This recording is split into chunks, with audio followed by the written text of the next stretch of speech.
उस रात गर्मी कुछ ज्यादा ही थी। एक पुरानी सरकारी बस धीरे धीरे चरमराती हुई बरगांव के छोटे से बस अड्डे पर आकर रुकी। दरवाजा खुलते ही एक आदमी नीचे उतरा जिसका नाम अभय त्रिपाठी था। बस आगे बढ़ गई। उसको शहर से इस गांव के पुराने डाकघर में नई पोस्टिंग मिली थी। बस अड्डे पर फिर से वही अजीब सा सन्नाटा फैल गया। अभय अपना बैग उठाकर धीरे धीरे आगे बढ़ा।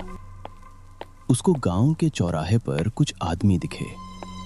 जैसे ही वो उनके पास पहुंचा तो एक बूढ़ा आदमी आंखें सिकोड़ कर उसे घूरने लगा और बोला, कौन हो बेटा?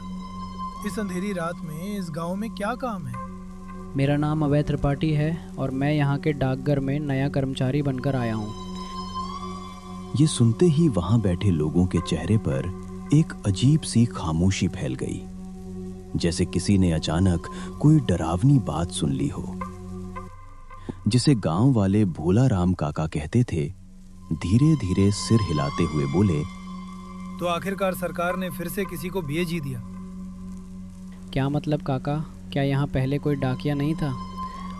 भोला राम काका ने गहरी सांस ली और धीमी आवाज में कहा, था बेटा, लेकिन अब नहीं है और शायद इसी वजह से कोई यहाँ टिक भी नहीं पाता। अरे काका, नौकरी है, कोई ना कोई तो करेगा ही, और मैं तो यहाँ काम करने आया हूँ, डरने नहीं।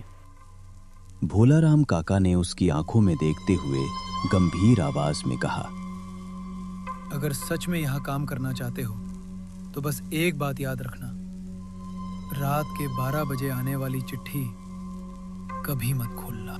क्यों काका? क्योंकि उस रात सूखी हवा का डाकिया आता है। जो भी उसकी चिट्ठी पढ़ता है उसको वो उठा ले जाता है। ये सुनते ही बाकी गांव वाले चुप हो गए और किसी ने भी आगे कुछ नहीं कहा।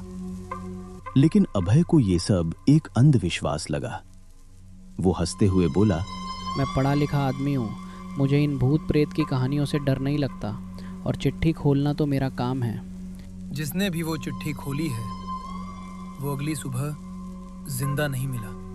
अभय कुछ पल के लिए चुप हो गया, लेकिन फिर उसने बात टाल दी और बोला, चलो काका, पहले मुझे डाकघर दिखा दीजिए। कुछ देर बाद वो गांव के पुराने डाकघर के सामने खड़ा था, जिसकी दीवारों की पुताई उतर चुकी थी और खिड़कियों पर जंग लगी हुई थी। ऐसा लग रहा था जैसे सालों से यहां कोई काम ही नहीं हुआ। काका वापस घर चले गए। तभी अंदर से एक दुबला पतला आदमी बाहर आया और बोला, साहब नमस्ते, मैं रामू हूँ और यहाँ सफाई का काम करता हूँ। अभय डाकघर के अंदर जाकर देखता है। चारों तरफ नजर घुमाई तो गुस्से में बोला, ये क्या हालत है डाकघर की? इतनी सारी चिट्ठियाँ यहाँ क्यों पड़ी हैं और इन्हें उनके पते तक क्यों नहीं पहुँचाया गया? साहब, कुछ चिट्ठियाँ ऐसी होती हैं जिन्हें यहाँ कोई नहीं छूता। क्यों? साहब, क्योंकि उन पर कोई पता नहीं होता। अभय हंस पड़ा और बोला, अरे पागल हो क्या? चिट्ठी है तो किसी ने भेजी ही होगी। रामू की आवाज कांपने लगी। उसने कहा, वो चिट्ठियां रात के 12 बजे आंधी वाली रात में उड़कर अपने आप यहाँ आ जाती हैं और जो भी उन्हें पढ़ता है उसे डाकिया लेने आ जाता है। बस करो ये सब बेकार की बातें। आधी रात हो चुकी थी और गर्म हवा इतनी तेज चल रही थी कि खिड़कियां अपने आप हिल रही थीं। अभय बैठने के लिए जगह ढूंढ रहा था। तभी उसकी नजर एक मेज पर पड़ी, जहां एक अजीब सी चिट्ठी रखी हुई थी, जिस पर कोई पता नहीं था, लेकिन उस पर साफ साफ लिखा था, अभय त्रिपाठी। अभय हैरान रह गया, क्योंकि गांव में उसके बारे में अभी तक किसी को ठीक से पता भी नहीं था। तभी रामू डर कर चिल्लाया, उसको मत खोलिए, नहीं तो अच्छा नहीं होगा। लेकिन अभय ने चिट्ठी खोल दी। अचानक बाहर से तेज गर्म हवा चलने लगी। दूर कहीं से साइकिल की घंटी की आवाज आई। अभय का दिल तेजी से धड़कने लगा। दरवाजा धीरे धीरे खुला और वहां एक आदमी खड़ा था। फटे हुए डाकिये के कपड़े, सूखा हुआ चेहरा और लाल चमकती हुई आंखें। उसके पैर हवा में थे, जैसे कोई छाया हवा में झूल रहा हो।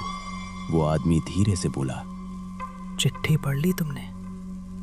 अब मेरे साथ जाना होगा। कौन हो तुम?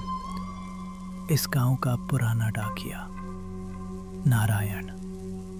इन गांव वालों ने मुझ पर चोरी का झूठा इल्जाम लगाया और पंचायत में मुझे जिंदा जला दिया। मैं चीखता रहा लेकिन किसी ने नहीं बचाया।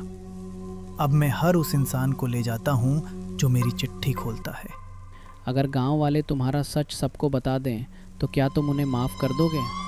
नारायण कुछ पल चुप रहा और फिर बोला, अगर मेरा सच पूरे गांव को पता चल गया तो मैं इस गांव को हमेशा के लिए छोड़ दूंगा।